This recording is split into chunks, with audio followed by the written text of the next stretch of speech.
And we are live. My name is Reverend Paul, y'all. Let's go ahead and let's start this off with a prayer. A real prayer. And then we're going to have some fun and goof around for a bit and talk about simulated conflict and its benefits and values. O Holy Mother, Father God, Master Jesus and Mother Mary, bring your presence and your power, your light and your love to everyone who's hearing the sound of my voice, to everyone who tunes into this stream. May your shining super solar presence in every side of each person hearing this move forward, cut through all the darkness, identify all obstacles. May those obstacles be lifted and removed, Holy Master Jesus, from everyone who hears this. Help us to have fun, help us to have a good time, help us to learn some things, become better people, to focus more intensely on our work that we must do as souls in this dimension, to bring about a better world for ourselves, for our families, for our communities, for our countries. In your name this is done. In the name of the Creator, the Mediators, and the Holy Spirit. Amen. All right. Let's let the killing begin. Just kidding. Oh, we're going to be putting down the some Rebel Rebellion here on the Klosslands this morning. One of the faves of the channel, faux show. Woohoo! Gonna get my buds up on my chat here. Maybe other people would like to join in. We'll have to see who wants to get a piece of this. For people watching in the future, hello, hello. My name is Reverend Paul, and I have my own church. It's a 501c3, and that means it's a church for the IRS purposes and stuff like this. My focus as a minister is to get people thinking about what God really is, based on my my stories, that God is real. God's real for me. God can be real for anybody who really wants to take the trip, who wants to figure out how to do it. So anyway, my whole ministry is just about talking about that. I find that putting down a rebellion or two here and there on the side is nice. It's nice to break up the monotony of the evangelical message. Just kidding. Woo! Let's get him! Let's get him! Let's get him! Oh, my aim's all off this morning. It's too early. It's too early. Oh, what's up? What's up? Oh, look at those guys. They honed in on me. Wilding out in the morning. That's right. That's right. What's up, Sir Volcott? How you doing? Good to see you. We had a nice practice session last night. Didn't stream it. We're still working out the streaming situation, getting all the technologia all set up, all dialed in, all focused. It's funny. I sent my friend Peter old computer I had. It was all wired up with OBS and streaming. The thing just barely passed spec. It just barely could pull off a stream. And anyway, I figured it was going to be a bit of a pill getting it set up. But you know, these are secondhand desktops. You got to make do out here. Sometimes the budget's a little thin in the Empire. Man, these AIs are on expert. They're really making us work for this. They're making us work for it, 'cause they're super badass. Just making us better men out here in these trenches. I think I'm actually a lady right now, but you know what I mean. You know what I mean, Jellybean. This was one of the first games I ever saw where you had to be a girl. Like, you just couldn't shoot. You just were like, hey man, you're just gonna be a girl. Now, there's some badass ladies. I, for example, am some kind of pirate officer. I've got like I think this one's the one with the patch over my eye. Anyway, if it's not this one, it's close by.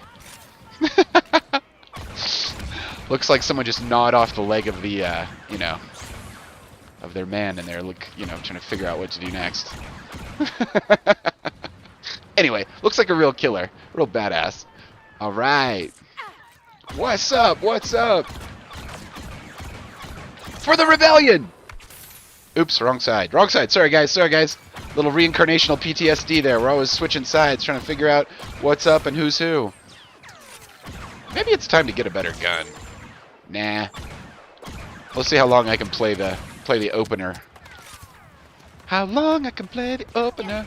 What's up? Oh my god, dude, I've got this camera in front of my face. Sometimes it throws me. I was shooting at this optical illusion in my forefront, in my foresight. It's kind of like a gun sight. I guess it's like a gun sight for Twitch. Get your Twitch gun sights all aligned. Well, these guys are pretty unrelenting. My aim is a little high. I'm performing like those Vietnam vets who are always shooting high. Gotta remind myself. These guys kill babies. Stop hurting those kids, man. Stop hurting those kids over there. Just kidding. These are techniques to dehumanize my enemy, so that I'm a little less. Oh, poor me. I get sentenced to reincarnation as a badass. All right, activate badassery. Targeting hostiles. Hey, hostiles. What's up, hostiles? How you doing, hostiles?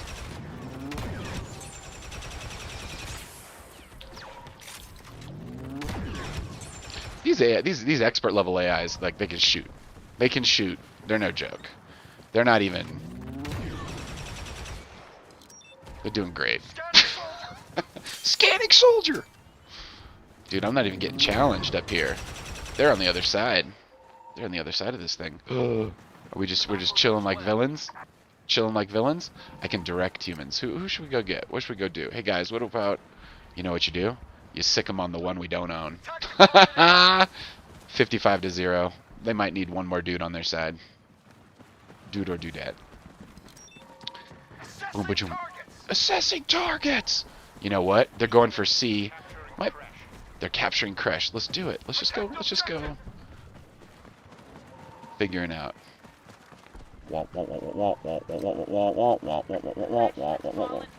Crash has fallen to the enemy, which will make it twice as fun to get back. What's up? Anybody else want to peek over the side? Combat rush.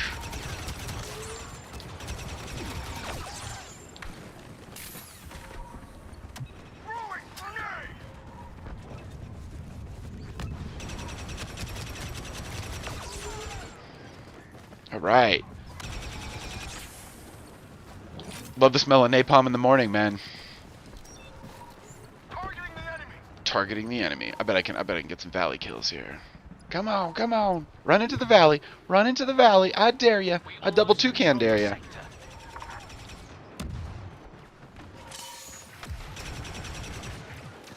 When I was a kid, I watched Sesame Street live.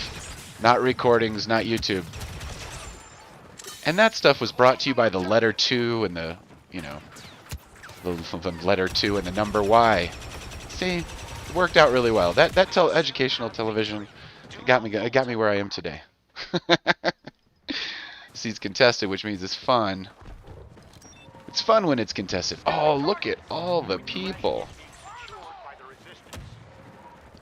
People are like, dude, the stuff's blowing up on the top of that hill, man. We got problems up there. What's up, rebel scum? The resistance has secured position crash. Well, I am on position crash, so I've got something to say about this. You know what? I don't know how much I believe in. What? They're turning. Just so we're clear, they're using rocket launchers on civilians. Rocket launchers on civilians sounds like some pretty anti-Geneva Convention crap to me. I don't know. Maybe. But we're not on Earth, and there is no Geneva Convention in space. Which means that everybody's going to suffer when those first space wars come. Because people are going to do dirty tricks to air reconditioning systems, to gravity propulsional systems. There's going to be some nasty warfare, I got to tell you that. You know, a very nasty kind of warfare that's in full swing right now in the world. That would be the global media-based information war that we're all being. Anybody who's watching the internet, who's anyone who's in front of an algorithm or a feed is going to be exposed to this. And Marshall McLuhan said that World War III would be fought between global superpowers. It would be an asymmetric war, meaning that one, like somebody has like nuclear armaments, nuclear weapons like the United States, and yet other countries who didn't have that would lean into the technology, and specifically the technology of connection, social media, to reach into their enemy's homeland and to mess their shit up. The resistance thought they'd go unnoticed. Makes sense. If you can't beat them on the battlefield, might as well beat them in the classroom. Capture the command posts and hold them. The resistance ends today. And that is why the world is a giant competition, my friends. You've got every country competing against each other. You've kind of got every family competing against each other. Sometimes families get together and they make a clan. I think that more of a decentralized, more modular kind of thing is going to win out in the long term. But I do think you need the family dynamics as part of it. But anyway, back to Marshall McLuhan. People were going to be conscripted into this war, and they weren't even going to know that it existed. They weren't even going to know it was around them. And that's what we have going on right now. We've got people who are being, fed state propaganda from the womb, and they repeat this propaganda, not knowing that it is such. I guess it's just take it easy on the enemy soldier day. This propaganda. Yeah. So, you've got some 10-year-old kid out there who's repeating your propaganda for you, and that is an info war. That is what's going on. That is what's happening. There will one day, if there's any justice in this universe, there will be some kind of prohibition against unleashing AI munitions on civilians. There isn't right now, though. Right now, we're in the wild west of this kind of informational warfare situation, and so, kids are being pulled into this stuff. Everybody's being pulled into this stuff. And anybody who falls for the trap. Here's the trap. Anybody who says don't love your neighbor. Anybody who says hate your neighbor. Anybody who says hate your neighbor wants you to be ineffective. Even if your neighbor is a problem for you, hating your neighbor is going to be the way to make that problem worse. You got to love your neighbor. It's only by loving the people who could potentially do you harm that you come to understand them, their motivations, their culture, their mindset, their entire frame of reference. What could be better for interacting with someone who potentially has a strong impact on your life than to understand who they are and what they want and how they work and all those kinds of things. This is not, oh, we're getting bombed over here. No Geneva Convention in space, baby. No Geneva Convention in space. Love to see that one on WikiLeaks. Dude, no one's captured C. What's going on? I don't understand how I don't understand how we don't have one capture of C. That's weird. All good. No Geneva Convention in space. Anyway, just think about that. If you are online right now, you are on a battlefield. What does it mean? What does it mean? And in warfare, you got to think about, if you're going to win a war, if you're a civilian in a war, and you want to be on the winning side, whatever that means, the people that win the war are the people with the moral high ground, the moral dimension. Said another way, the people who are right. So what's right in this digital world? What is the right thing? I don't think it's using computers to enslave people. I think the Butlerian jihad in Dune taught us that. If we let people come up with excellent algorithms that, can perfectly anticipate the maneuvers of their fellow man, unless they're some kind of enlightened super philosophers. If they're enlightened super philosophers, maybe they survive this shit, but they usually spend all their time dodging ads. What if there was just an awesome environment created by all of us where it wasn't cool to show children AI targeted marketing, blah blah blah, just anything that just jacks people up? What if it was a law that all this information online had to be organized more like a library, where if these companies want to be awesome, they can maybe categorize this information, but the cool thing about a library is that everybody has access to it. Everybody in the community puts money in the pot. They open a library. You can read, 1 or 2 good books at a time. You can't read like 40 books at a time. So, you go, you check out your 1 or 2 books, you use it or whatever, and there's a record of who checked out what. These guys are a little too awesome. Combat rush. Well, they are awesome, and they're kicking our asses. They're certainly giving us a run for our money. What's up? What's up? Look at these guys. They're just so good at diving and falling. I'm old school. I'm all like stand and deliver. I feel myself getting hornswoggled here. I'm getting hornswoggled. It just shot me in the shoulder. In the end, it was just a minor incursion to my left capace. They got me. In the end, it was something so small. They're bombing us out here. No Geneva Convention in space. Anyway, back in the Dizzy, when you had the fraternity known as the American Legion, the American Legion decided to teach young men how to get ready for warfare. They decided to teach them. It was Boy Scouts. Boy Scouts was like a way that you could essentially pull off a basic Red Dawn operation in your neighborhood if the enemy came over the hill. Now, what's cool is this gets young men thinking about their responsibility and position in society. Now, I don't know. I heard some people online say something the other day. It was kind of funny. I usually don't like to talk about the bots online that are trolling me, but in this case, these bots really had my number. And somebody was saying, "Hey man, what's really the difference between being a boy and a girl in America? Selective service is the difference. Every male in the United States is required to register for selective service on their 18th birthday, which means that if there's a war and we get into a conflict, that means you can be drafted and someone can require that you go and give your life for your country." That is some intense stuff, kittens. There are now, if it's a legit conflict, like in World War II, guys who didn't qualify to go and serve in World War II, there was a lot of suicides. People didn't feel like they could be real men if they couldn't do that service.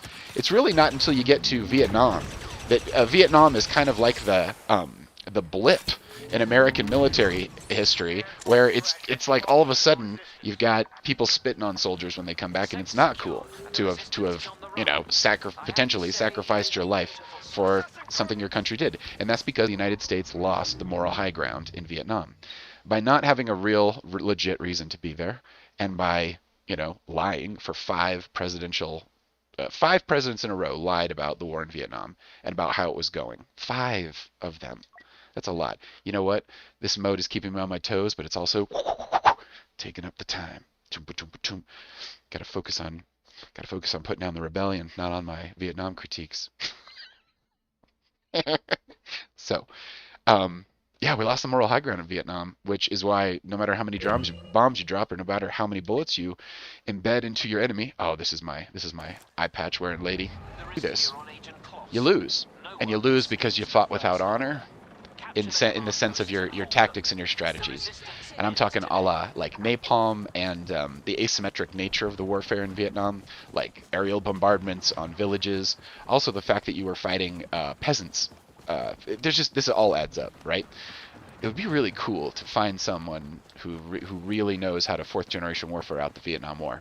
But anyway, imagine now that you're in an information war, which you are if you're online. When you are in an information war like that, where is the moral high ground?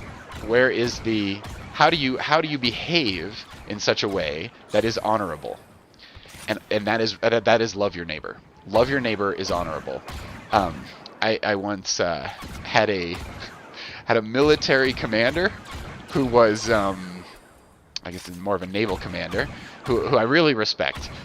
Tell me that the absolute best manual on warfare was Ender's Game. And I was like, Ender's Game? First off, nice choice. Like Ender's Game, I remember reading Ender's Game when it came out. I was 10 years old when Ender's Game came out. Ender was supposed to be like a young kid. I was a young kid. It came out. It was like written for my generation. Written for the written for my peeps.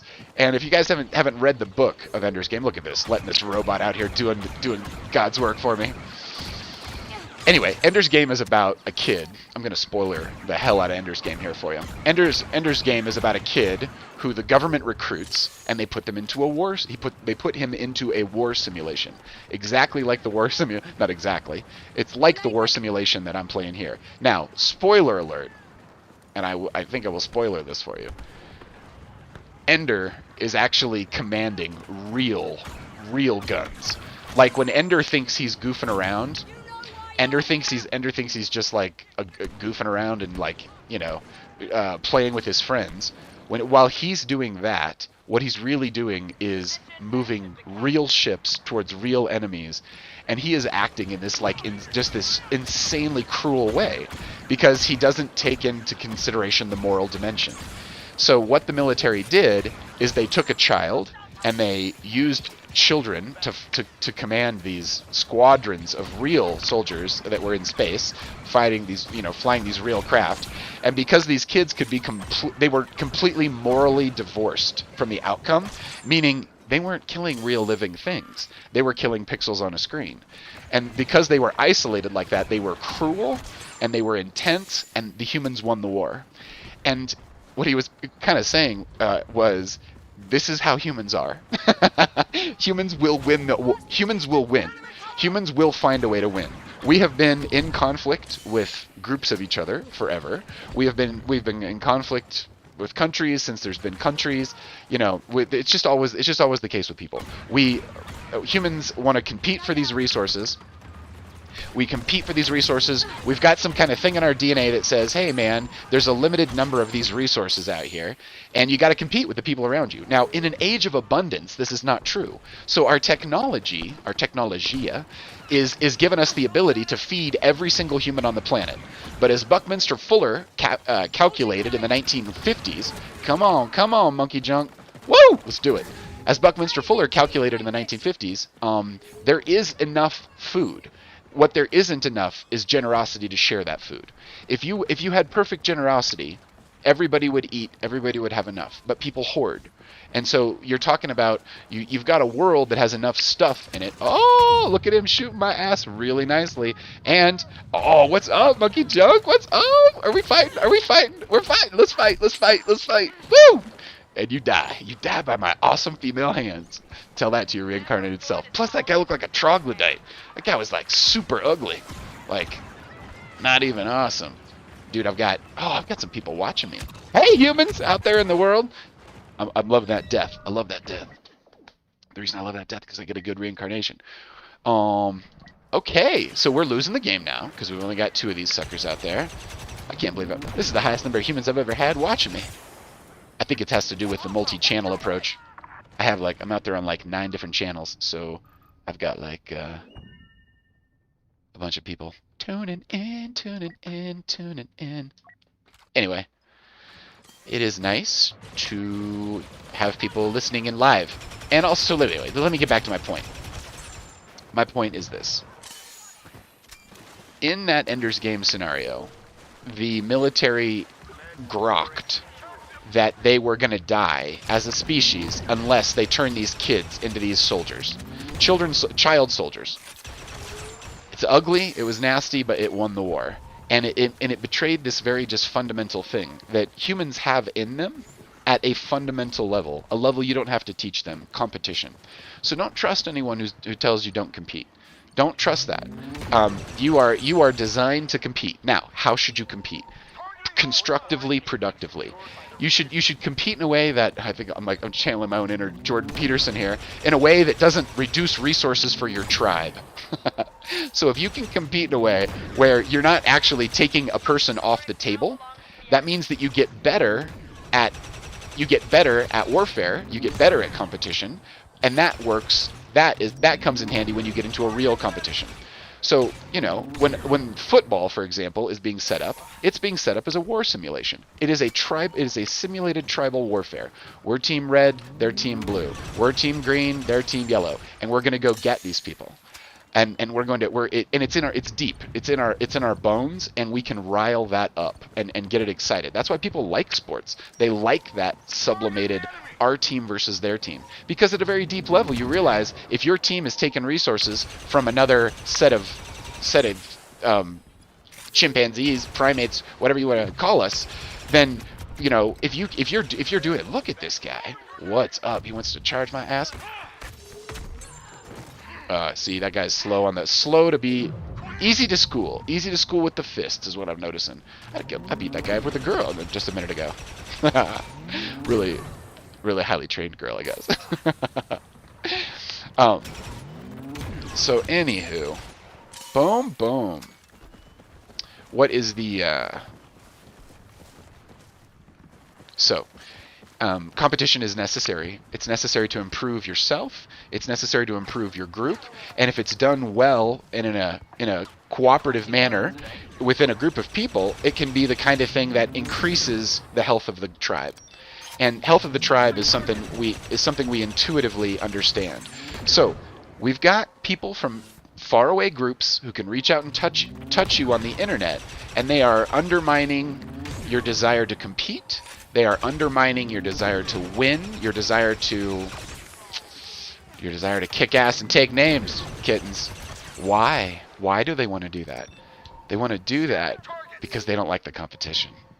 They don't like a hard fight. They don't like a fair fight, an honorable fight. They don't want their nemesis and their enemy to be an expert that will demand the ultimate in terms of performance and execution from them. Why? Because they're pussies.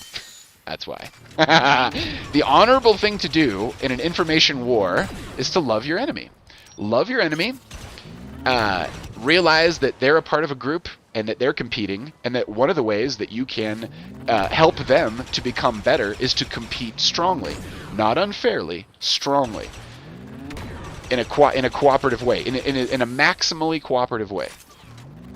This is just good. This is good because it will increase the health of the overall group, humanity as a group. It will also promote health. And what's nice is that when you're fighting in a team, when you're on a rugby team, a football team, or whatever team, when you're fighting as a team, you are part of a tribe, and you are sacrificing and potentially sacrificing your life for that tribe.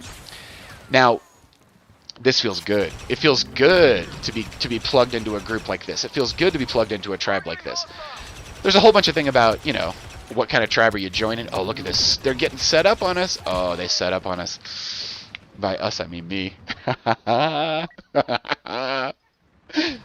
whoops! I didn't mean to go to C. I meant to reincarnate in B. No worries. C looks pretty well owned. Just dead bodies sliding down hills. Yeah, it's hardly any problem here. It's not a problem. But there is a problem at B. Let's go put him down. Oh no, we won. Woo! Fireworks in the eyes, baby. Woo! What are we doing? Blast them. We did blast them.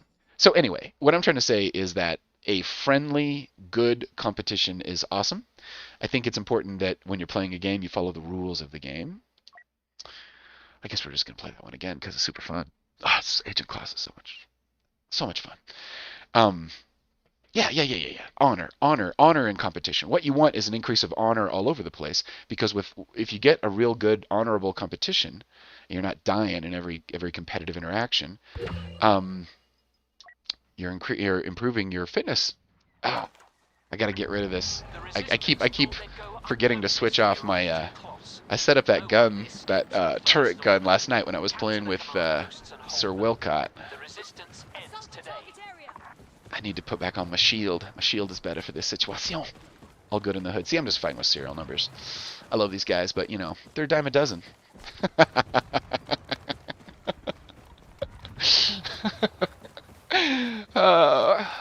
So anyway, InfoWar, you're in competition, take the high ground. What do? You love your enemy.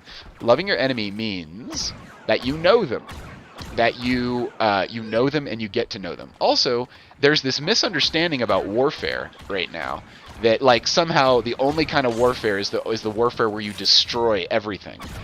Everybody should go back and study a little Alexander the Great, because Alexander the Great did not burn every city that he conquered to the ground. He was the greatest conqueror ever You know what? I've got this. I've got this turret. Let's just use this turret. He was the greatest conqueror of lands and territory ever. Alexander the Great. I believe that's true. Hope that's true. Did Napoleon beat him? No, I don't think so. Anyway, yeah, Alexander the Great. And when what he did is when he rolled up on a town, when he rolled up on an area, he gave him a chance to surrender to their terms. And it wasn't about burning down their society and like completely destroying them. It was about convincing them that Alexander's army was so goddamn disciplined and honorable that if they gave him any trouble, they would burn down the place. And occasionally he had to do that. Like, it was extremely rare. I'm trying to remember the historical example, but it fails me at the moment. I'm just letting that other guy go, which is a terrible idea. Let me just get this done. Anyway, he'd roll up on a town and he'd get them. They wouldn't. It's not even that they would surrender. They would just capitulate. It would be more like, yeah, you guys are definitely stronger. You've got this army out here, and okay, what are we doing? And then they made some agreements. And many times this was a positive thing. You could think of this as commerce and building of, I mean, they would conquer the place and they would be like, yeah, you're going to be sending us some grain as a tithe or whatever, but also you're not going to have any problems with militaries anymore because we're Alexander the Great, and not the Roman army at this point. I'm Alexander the Great, and if you have problems with people, we'll come back here and roll up their families and put them in a carpet, and you'll not have that problem anymore. And they did that shit. They kept the peace like that.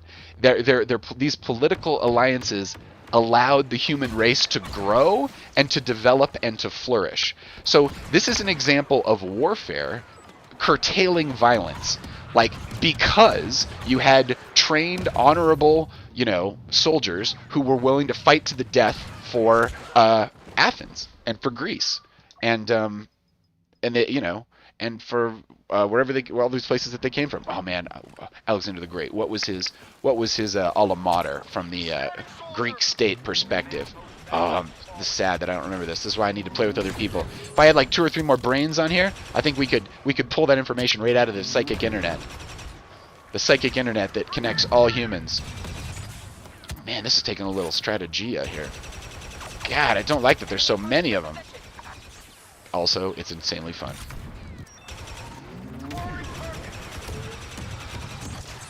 I need these guys to be less alive right now.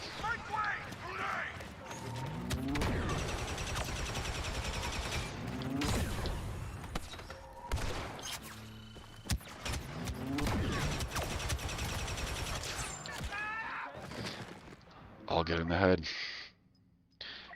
They're like, that crazy mofo out in the bushes, he was a little hard to deal with. And anyway, fighting with honor, your enemy respects you. Anyway, I'm probably mixing up my generations of warfare a little bit here, but yeah. If someone's saying hate, they're saying get slow, get stuck on this person, get stuck on this situation, get stuck on them being the problem and getting rid of them being the solution. Love your enemy. Realize that you are in a complex world and that you are total victory, complete victory over your enemy is not necessary for psychological safety. It's just not necessary. Humanity has lived in a mixed environment with this stuff for a really long time. And the idea that there can't be anyone around you who doesn't think like you do is just un-American. That's an un-American idea. That is a anti-enlightenment proposition.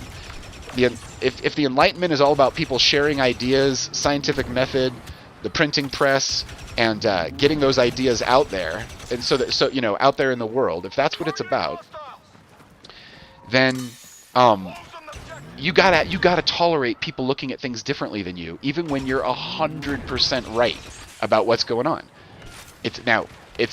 Society is a balance. It's a balance of a lot of different things, and it's a balance of the people. It's a balance of the people and who can get what done. So if it's about hate your neighbor, you aren't going to be getting a lot done compared to love your neighbor. Love your neighbor and love your enemy is gonna make you smooth. It's gonna make you fast. It's gonna make you able to change. It's gonna make you agile. And because you're seeing your enemy as a potential source of resource, and that's what they can be. That would be the right way to think about competition. A good football team, wants to fight a good football enemy. Why? So that they have to get better. Do they want to just be the best all the time, no competition? That is not as fun. That is not as interesting. And honestly, if you're all about becoming the best footballer ever, then you want that competition. You want that drive. Anyway, this can happen in every part of your life. This can happen at work. This can happen, I guess it can happen in a family in a certain way. It's obviously it's better when you are really actively loving your neighbor. And I had a minister who made an insanely strong impact on me when I was a young man. He was a unity minister. His name was what was his name? Can't remember his name. He was at Unity Church of Overland Park when I was listening to him preach one time, and he was like, "Hey, so if you actually do that thing, you love your enemy. Do you have any enemies?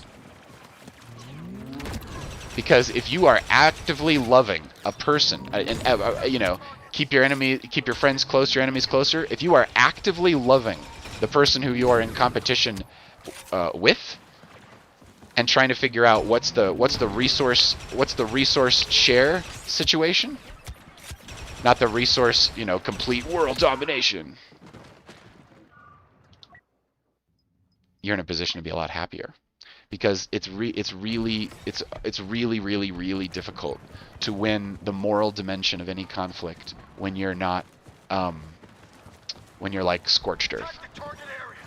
Scorched earth is like just kill your enemy, raise their family, raise their being, tear it all down.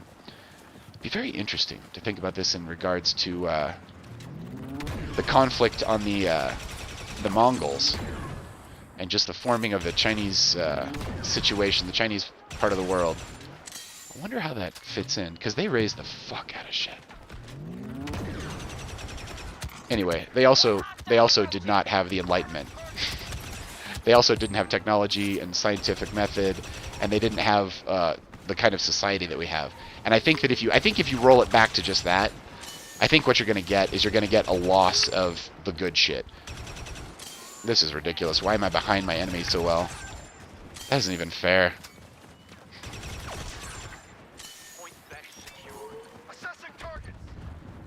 We're taking your shit. Those AIs at expert mode, they spread out. They do not camp on they don't camp on their property like I like to. I like to stay close to the home base, you know what I'm saying? Make sure I'm not wandering too far. Anyway, humans have existed in small groups, families, for a really long time. Families have had to bond together to form clans as a survival mechanism. I have heard it described, society as a primary conflict between the family as the organizing unit and the state as the organizing unit. The family being the most ultimate local kind of form of government, but being prone to warlordism. Anytime you have a smaller group of people, the strongest person, if it's in terms of violence or in terms of just physical strength, that person can many times dominate that group. And that's not always that's less awesome for your individual rights and shit as a person in that group. You're going to have a harder time making your case for why everybody should get along in that kind of environment. Anyway, these are the thoughts that keep me up at night. Who is this crazy escalating, ever escalating conflict that we're in online with each other at times. How do you fix it? What do you do? I think you could do a lot worse than listen to Joe Rogan. Joe Rogan is he's got that love for people, man. He's got that love and he's got that respect for people who don't agree with him. That's an insanely American way of looking at life. It is also, if you listen to Joe Rogan talk to someone who he doesn't necessarily agree with for 3 hours, you will hear him be polite. You will hear him be generally kind. You will hear him be generally looking for that middle ground. And quite frankly, that's the highest quality content out there these days. That kind of a just getting in that flow where you're listening and you're paying attention to the person who's across from you and judging yourself by how well you can connect with them and how well you can put them at ease. Damn, I'm preaching. But like how well you can communicate. It's diplomacy. It's diplomacy. All right, we're going to quit this mode or return to menu. Return to menu. I'm just going to try it. I might be having like 12% more fun if I make these AIs like 5% less awesome. We're optimizing. We're optimizing. We're optimizing. Hey, everybody who's watching online. How's it going? How's it going? Let's make those AIs a little less super awesome, and let's find something fun. Oh, where's a good place to the Great Temple? I love the Great Temple. The Great Temple reminds me of a culture that might have lived in, like, based on the what do you call that? Angkor Wat, like Vietnam, Cambodia, this part of the world, in an older time. Beautiful architecture. Those Vietnamese mountains. I don't know if you've ever seen these. It's like they've got some kind of deposits where there's like some kind of metal, and it's like in a very close place. And then so you get these mountains that are very tall and thin, and they're very beautiful. Vietnam's a beautiful jungle. I was gonna get sad about. I was gonna get sad about the environment of Vietnam for a second, but maybe I just tell you what it is. My stepfather, died in his 50s from weird cancer because he was in Vietnam and exposed to weird chemicals. I had an uncle that died of a weird cancer in his 50s as well because he was exposed to weird chemicals. So part of the thing with the losing the moral dimension of the war in Vietnam was about using disproportionate munitions, and so using Agent Orange to kill the foliage because it was thought that was helping the enemy. So get rid of the foliage, get rid of the jungle, and as you're getting rid of the jungle, what you're doing is you're poisoning your own troops. People grew up with less dad around, and so that's a tax that we pay as a society. It's a tax my family paid as a society for the service that the men in my family did for our government. They were around less because of the moral choices of the army, I think is a fair way to say that. So what does that tell us as a society? It tells you how you fight your war means a hell of a lot.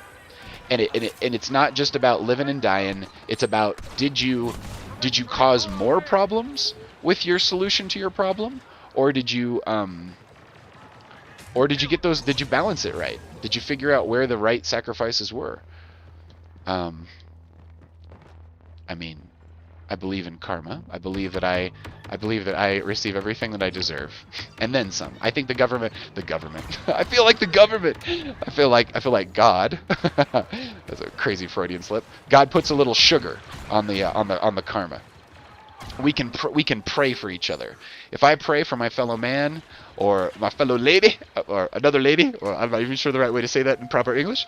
If I am on top of that, I'm hearing some Ewok demons are coming for us. Those little fox, where are they? Where are those little fox? There they are! Kill them!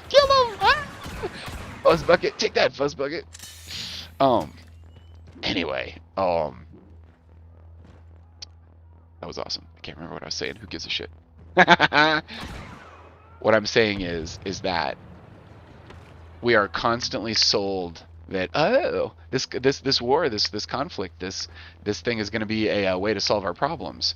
And the thing about taking such strong actions karmically is that you create this ripple effect that goes out for generations of issues and not to mention the PTSD, not even to mention the PTSD. What do we got? We cleared hot over here. What's up? Make room for your own freaking death. So I'm about punching the hell out of people in corners when they can't see. That's my move. That's my honorable move. Woo! Boom, boom. So, I think the key here is to understand what conflict is and to understand how to correctly do it and to understand how not to have to destroy your enemy to win what you're doing, but many times cooperating with the people who could potentially be your enemies could and should be considered a superior form of victory. A superior form of victory is one where you don't have to use Agent Orange and burn down a natural ecosystem and cause birth defects for generations, where there's still people being born with birth defects in Vietnam. So this stupid conflict is still haunting us and has these and is still haunting the people of Vietnam, and that is not cool. I mean, not only is it not cool, it's not even smart. It's like, what was gained for all this loss? And that's where you see the real tragedy of war. That's where you see, like, oh, so that conflict, people fought that conflict so dirty that we're still cleaning up the mess. You know what I mean, Jellybean? So, when people are like, yeah, man, we're just going to go to war, it is such a high cost. It is so important to know what you're doing. It is so important to make sure that you are fighting with honor and you are going to win.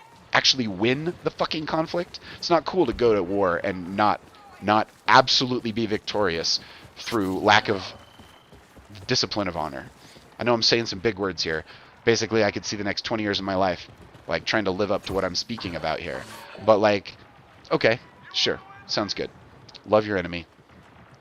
Make sure you know where the right conflicts are. Be smart about when you're in conflict and when you're not. Maybe be conscious about your alliances, consciously develop them, be, what's the thing, diplomatic. Figure out what the other person needs. Figure out how you can get the other person what they need, and sort of have, understand the, what am I trying to say here? Understand the full ramifications of giving them what they need. You don't want to give your enemy something that's gonna fuck you up later. You don't want to lose the long game. That's super dumb. What you want to do is understand what the long game is and be playing that too. Yeah. And in general, I think we all win as a human race when we become more constructive with our competition. Also, we play by the rules, and the reason why you have rules is because you're gonna need to figure out. You want rules because you don't just want unrestricted scorch the earth warfare. You don't want that. You don't. That's not gonna work for like a dozen reasons. But mainly because it's gonna fuck up your people. You're not really gonna get away with that. Karma is a real thing. Karma is a real principle in the world, and you're not going to get away with it. It might look like you're getting away with it, but you're not really getting away with it. And a lot of the military-industrial complex situation is all about not telling somebody what the real cost of conflict is. Not really. You know what? Nice shot, dude. That was a little fitting end to my little reign of terror. Also, don't have to be so damn heavy so early in the morning. What's up? We're gonna have some fun here.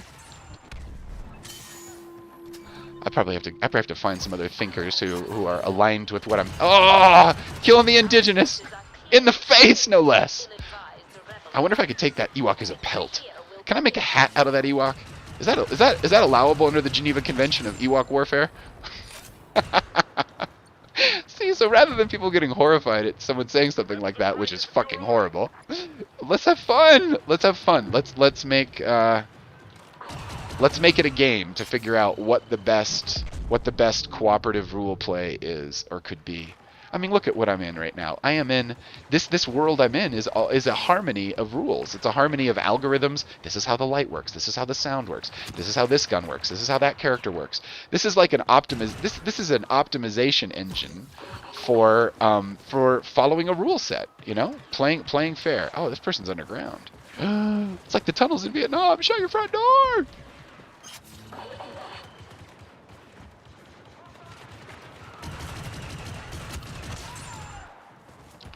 tunnels in Vietnam, whereas the technique, the Viet Cong were very poor. They didn't have the dollars that we were spending on the Vietnam War from the American side, and so they would dig these huge underground super warrens, these they were trying to avoid the bombardments, and yeah, they were quite elaborate,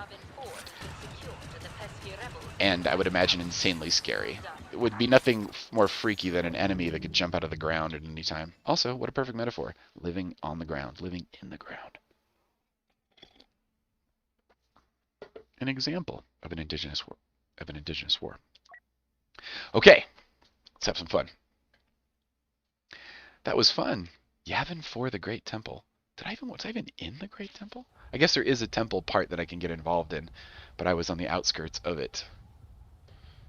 How long have we been kicking ass here? How long have we been kicking the proverbial ass? Has it been a long time? I really wonder. I really wonder. There's some people watching me torture these fools, and that's kind of fun. That's kind of fun. Let's go torture these fools together. Woo! All right. So, how do you get discipline? How do you get follow through? How do you get courage? First off, you understand your environment. This is Boy Scout stuff, man. You figure out how it works around you. In your environment, it might not be about how can I set a fire in my living room. It might be about, hey, how can I cooperate with these people, or how can I make peace with this faction at work, or with that, or how can I understand the needs of the people around me and then organize my efforts to strategize to figure that out. See all this cooperation, getting structured about the cooperation, knowing that other people require respect, and they require love, and they require communication of those things. Yeah, people. Shouldn't expect people around you to just have to put up with you. You should actually try to love them, care for them, develop them, grow them. At least not hurt them or piss them off or make the situation worse in any time you can. And you actually win. You win by doing these things because you are doing the thing that nature says life will win when it does, which is take advantage of the resources in its environment. Optimize resources in the environment towards life. What is life? Life is harmony. It is growth. It is success of the tribe. It is success of the group. These are things that all people want. All people want their family, their group to succeed. How can we have a friendly global competition to make the best damn family? Who's making the best family? And who's got the best village? Whose villages are awesome? Who has the best decorations? Who's got kids that love their parents? These people are winning the game. These people are winning the game. You know who's not winning the game? This fucking Wookiee. This poor fuck. That would be... Can you imagine if I could skin that Wookiee and run around in a skin suit? Like a Wookiee skin suit? That would be the most badass... That would be better than an Ewok hat, okay? I'm just gonna say, a Wookiee skin suit would be the ultimate, like, oh yeah? Here's what I think about your moon, you motherfucker. Try to take my shit, why don't you?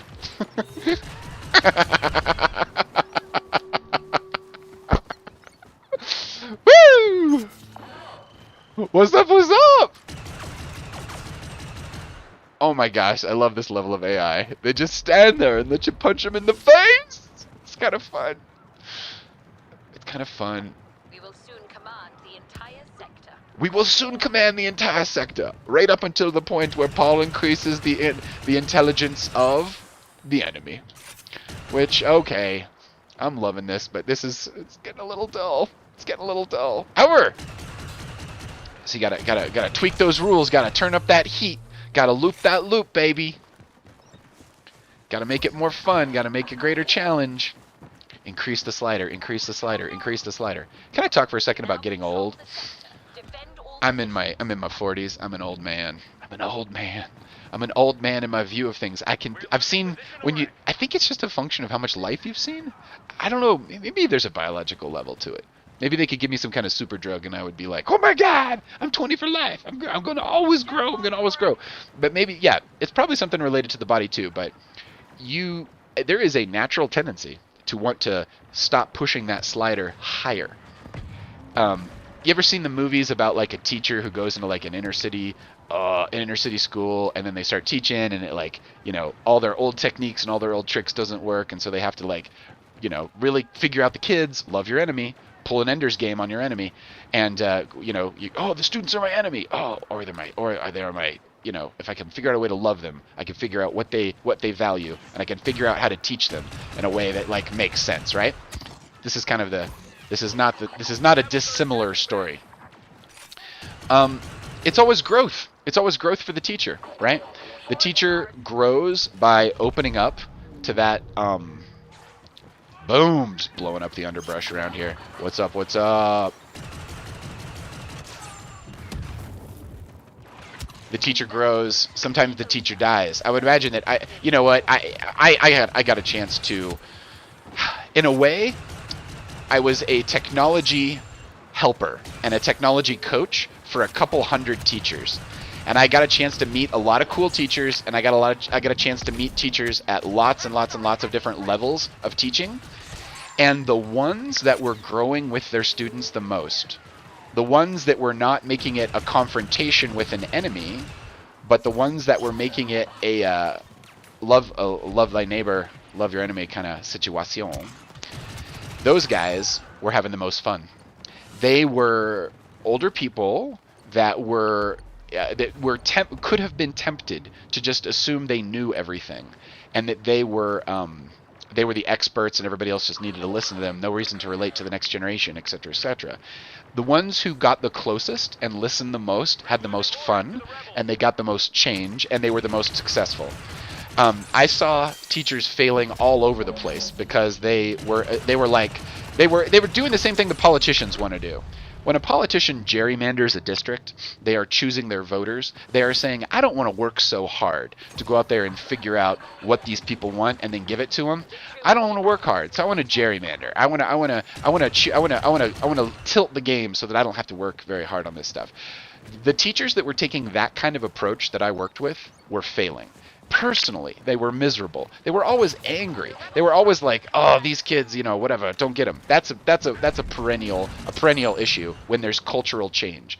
Technology is driving all this cultural change, and so we have got a lot of stuff to work out as a society. And plus, we're introducing a ton of change. Like today, someone's disrupting something, and it's gonna change the whole game for everybody again. Oh, hey, we're losing a little bit. Nice. Someone's gonna disrupt. Someone's gonna change it, and everybody's gonna have to cope with that change, that change debt, that change burden. What's up, monkey? Boom. That was a little bit awesome. You know, it'd be fun if we had to bury these guys. I don't know. Burying the enemy, that would be, wouldn't that be so funny? As if all of a sudden, like, the peace pipes come out, like... Meaning that we have some kind of ritual where we all like, shake hands at the end of the game. That would make it a more fun game, I think. I think that would be more fun than I think that could be more fun than a simulated, genocide like we're involved in here. Did you hear them at the end there? The rebels have been wiped out. That is some empire level thinking about what conflict is and the rules of conflict. Oh shit, dude. But it's also fun. It's also fun competiciones. What's up, world? How's everyone shaking out there? Electric Bacon, how you shaking?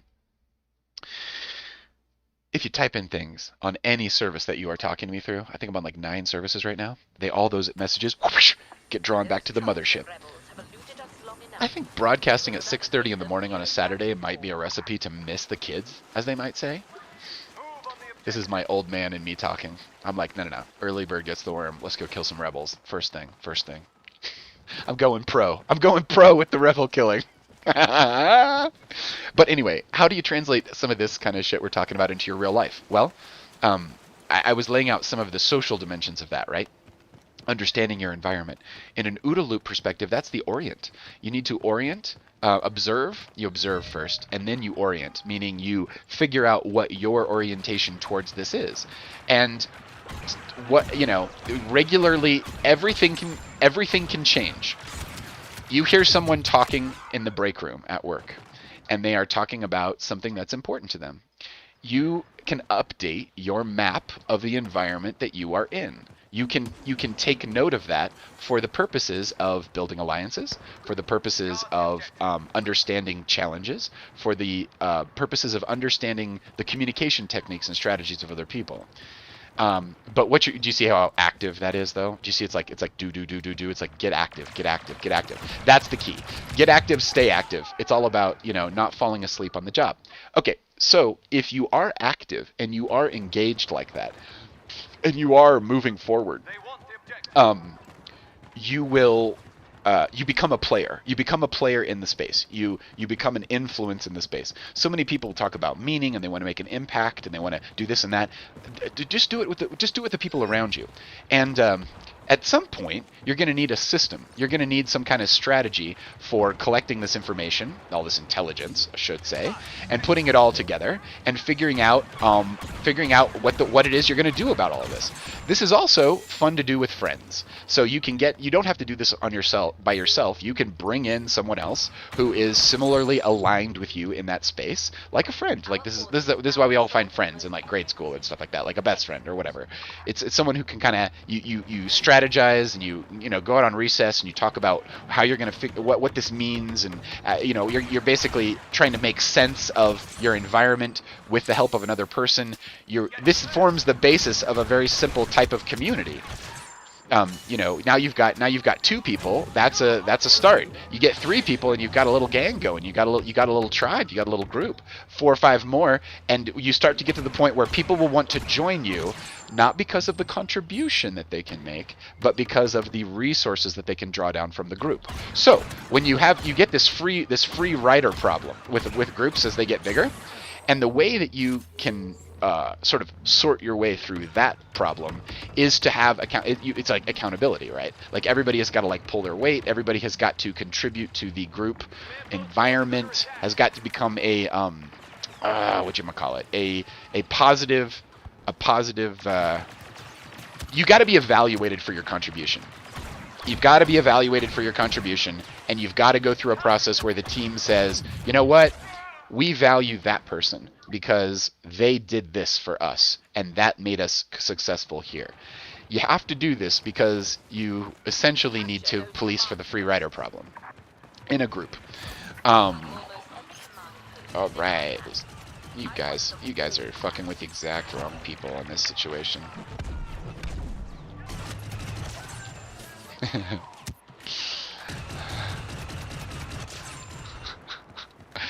Oh dear Lord. Oh dear Lord. Okay, so I'm laughing here, and I'm wondering if I can bring this up. There was the black guy there who was on the rebel side who I just shot in the face. All right, here's the problem with diversity, equity, and inclusion in a game of war. And this is a larger problem with the Disney way the way that Disney has handled this property. If there is a black person in the game, that's cool as shit. That means that if I'm on the other side, it's my job to shoot that person. I mean, I don't know. Maybe like the thinking is we're in a galactic war, so we want to make sure everybody's in the war. What if in this galactic war, all the black people stayed at home because they had some sort of awesome local tribal experience, and they didn't find themselves on some enemy moon pulling the trigger from some terrifying death trooper? What if that was success? I'm not sure what we're saying when we say that everybody's got to be on this battlefield. Hey, what's up, little fellow? How are you doing? Do you want some treats? I think it's a no. If you just mess with an Ewok long enough, he'll use his superpower on you, which is like these little will-o-wisps. It's kind of a cool effect. It's kind of like if you hung him by his toes and like tickled him, he would eventually get you with the will-o-wisps. Anyway, maybe I try that next time. What's up? Oh, he's gonna get this one. He's gonna get this one. No, he's not, because he's fucking behind me. What did you just do, dude? What did you just do? That was not an expert AI. That was a mistake. But it was fun. That was a fun mistake. Thanks, computer. Thanks for taking it easy on me. Also, this effect applies to Yoda. I grew up thinking Yoda was the shit. Yoda was like this enlightened alien from another galaxy who decided to take on this white kid, Luke Skywalker, who, you know, I guess because I was white, I never really thought about that being like a different culture. I always thought it was cool that I was like, oh, Luke Skywalker's a farmer. He's like a moisture farmer. I'm on a farm. I'm a grown up on a farm. There was a lot of alignment there. Now the cultural alignment smaller, but I didn't even think about it in racial terms. Anyway, that mind didn't exist. That morphogenic field of choices had not been nailed down in the human mind, so it really wasn't out there a ton for me as a kid. But anyway, if I am Yoda, I love Yoda. Yoda was like fucking cool, dude. Yoda was like discipline and success for Luke Skywalker. He was like he was a mentor. He was a teacher. He couldn't be snowed. He knew he was strong enough to help Luke Skywalker grow as a person, and that is why Yoda was awesome. I cannot tell you the number of times in this game that Yoda has fucked up my ass, has taken a lightsaber and put it between my fucking eyeballs. I hate fucking Yoda. I hate him because of my lived experience. I hate him because I don't really hate Yoda. But what I'm saying is Anakin Skywalker, okay, Disney's like, hey dude, this is awesome. You can be Anakin Skywalker. Just think it through. Someone else has to be your enemy and gets to shoot Anakin Skywalker in the face and gets to watch Anakin Skywalker loom over them and teabag them as they die on the battlefield in glorious dishonor. I literally, when I watch these movies now, I'm like, all I'm thinking about is the 50 times Han Solo like blasted my ass. It's a terrible idea. Make this shit neutral. Make this shit neutral. Don't, I don't know. I think you make it neutral by, how do you make it neutral? Don't put your heroes in the story. Like Han Solo talks to you. Han Solo's cool. But don't put Han Solo in a position where he's pulling the trigger on your dumb ass. Like that's just like destroying the character. It's like, I don't want to be Han Solo's enemy. You're supposed to want to ride on the Millennium Falcon. You're supposed to want to get involved. You're supposed to want to follow Han Solo around and be like, hey Han Solo, what cool tricks have you learned out there in the universe? Can I be on your heels here for a little bit? Help reload your fucking blaster or something while you're doing some other shit? Teach me how to fly a Millennium Falcon, or I don't know, be a smuggler? See where I'm going with this? Human connection, kids. Human connection. Those troublesome rebels have eluded us long enough. How do you do it practically? Have a system. I teach the triple stack. The triple stack is 3 technologies. The first technology is for your own emotional well-being and for your heart. It's called heart math. It's focus, flow, and feeling. And then flourishing, really, is the 4th thing. Focus on this area of your body. Feel your breath. When I'm pointing to my heart, feel your breath flowing through your heart. Focus, flow, and feeling. Invoke a feeling of love. I use puppies. I use my kittens sometimes. I use sunsets. I also use sometimes my siblings and other people who I really care about and love. Okay? That is when I am in that feeling. I'm looking for a little pop here. I was looking for a little pop on that grenade and it wasn't coming. I gotta tell you though, this is my favorite skin suit. This guy right here, he is so freaking cool. You know what? I think I've got this on 3rd person view. Whatever. This is fun. Fun enough. I think I've got a view I can put this in where I don't have to What's up? We shooting over here? We shooting over here? We shooting over here? What are we shooting? What are we shooting, buddy? What are we shooting? I wish I could say that was a person. It's not. It's an AI. It's an AI acting dumb. You put them on normal and they start counting the number of laces on their boots at the wrong fucking time. You know what I'm gonna do? I'm gonna set up in this swamp right here while we contest this command post. Who are we contesting it from? From him. What's up? What's up, my friend? My rebel friend? Want to fight to the death? Want to fight to the death? Okay. Let's get back in the game here. Let's get back in the game. Come on. Let's go take our shit, guys. Come on. They got 10 points on us. They got 10 points on us. You know what? If anybody wants to help, I'd take some help over here. We got a lot of troops on the ground here. What's up? What's up?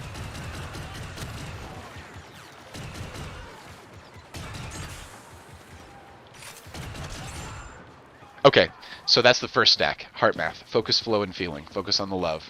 Also, 5-second breath loop. Just basically try to breathe in deeper and slower. And about 5.5 seconds is about the optimal time to do that, according to the science. So that's the first level. What's the second level? Getting things done. David Allen. David Allen wrote a book called Getting Things Done, came out in the early 2000s, was pretty much a global movement in terms of productivity. It's an awesome, awesome, awesome system. I've been using it for 2 decades, and it works really well. That is level 2. Level 2 lets you get your shit together on a personal level. It makes sure that you are focusing in any free moment that you have on the most important things. And you are doing what Stephen Pressfield said in his book, The War of Art. You are going pro. You're going pro by focusing on the most important shit and not letting yourself become distracted. Learning to understand the distractive force in the universe and act against it with your creativity. Be a creative person. When you're acting from the source, I call that Tecoreo. When you're acting from the source, when you've got activity and action, and it's coming from your core, and you're being directed from your inspirations from your heart, that means you are creating the art or the craft of the heart, and that is to Tecoreo. Tecoreo is a word that means that. So those first 2 levels get you some Tecoreo. Now, it's fun to do shit with friends, and so you're going to need level 3 eventually. Level 3 is called Scrum. And level 3 is Scrum is open source, and it is the interpersonal protocol that you can use to get pretty much anything you need done. It takes practice. You gotta, but anybody can learn it. If you go to scrumalliance.org, they've got a lot of good free training videos, and if you turn this off right now and in 45 minutes, you could come back and have a good idea what Scrum is. So, how do you put all this together? What is all this? What am I talking about here? What's going on, monkey junk? What we're talking about here is the ability to have discipline and be honorable. You can only be honorable in this world if you're on purpose. If you get off purpose, you start doing the weirdest fucking shit. Case in point, Vietnam. No reason to be there, no real way to do it, so what happens? People get bloodlusty, bloodthirsty, and they're like, burn the forest! Kill them all! We've still got people with birth defects being born in Vietnam. It's a tragedy. It is not a victory of any kind. And, yeah, so, what am I trying to say here? You can create a personal pattern of victory and a personal pattern of awesomeness in your life whenever you choose to do it. Whenever you choose to take responsibility, Jordan Peterson, treat yourself like a person you're responsible for helping. Do that for yourself, and you may have the opportunity to do it for the people around you. And again, I just want to say, kind of closing out this thought, it's important that everybody around you, even the people you're in conflict with, know that you love them and that you respect them, and that you would meet them halfway on things, and that you are reasonable. And it's incumbent upon every member of a team to contribute to the esprit de corps, to contribute to it's not okay to just take from a team. You got to do something that's impressive. You got to do something that's awesome in front of your team, or in front of the people who you are working with, to show them that you are in it, that you care, and that it is cool, and that you've got their backs. Mostly what I'm trying to say here is you're demonstrating your familial or family-like connection to the... Dude, we're dominating this space. This is fun as shit. But also, I'm going to turn these guys up. What are we talking about here? You out here in these bushes? You out here in these bushes? Kicking ass? Taking names? You going to kill me? Am I going to kill you? What's going to happen here? Ben Astor, you fought bravely. His name was Ben Astor. His name was Ben Astor. His name was Ben Astor. Okay, Ben is a Hebrew word that means son of, and Aster is star. So that was son of star. That was at the other end of my barrel. Nice to meet you, Ben Aster. I'll see you in your reincarnated self. Is this you? Did you come back as a different person who looks like a fish? Or... And it's victory! We're ending on a high note, cats and kittens. Let's go ahead and call it a dizzy, and let's end with a prayer. O Holy Mother, Father God, Master Jesus and Mother Mary, bring your heart and your mind, your spirit, your well-being, every part of you, Holy Mother, Father God. Bring it into this space. Bring it into these electrical connections between me and all these people in the future. God, reach right into the hearts and the minds of everybody hearing this and open up that one true and total spirit within them, you within them. Show yourself to everyone who can hear my voice. Reveal yourself in amazing and miraculous ways to people. Put the light back in people's eyes. May their spirits and their souls be whole. May their homes be safe. May their workspaces and their personal environments be clear of any darkness, of any clutter, of any disorganization. And may they be focused on serving and giving and loving the people around them. May their hearts feel seen and understood and filled with your grace and your love and your help and your assistance as you move through their lives. We ask that all forms of assistance and protection be with all people, that angels stream forward, God, from your heart, from your infinite creative imagination, to be with us in this world, to help us through our days. In your name this is done. In the name of the Creator, the mediators, and the Holy Spirit. Amen. Love you. Have a great day. Get some shit done.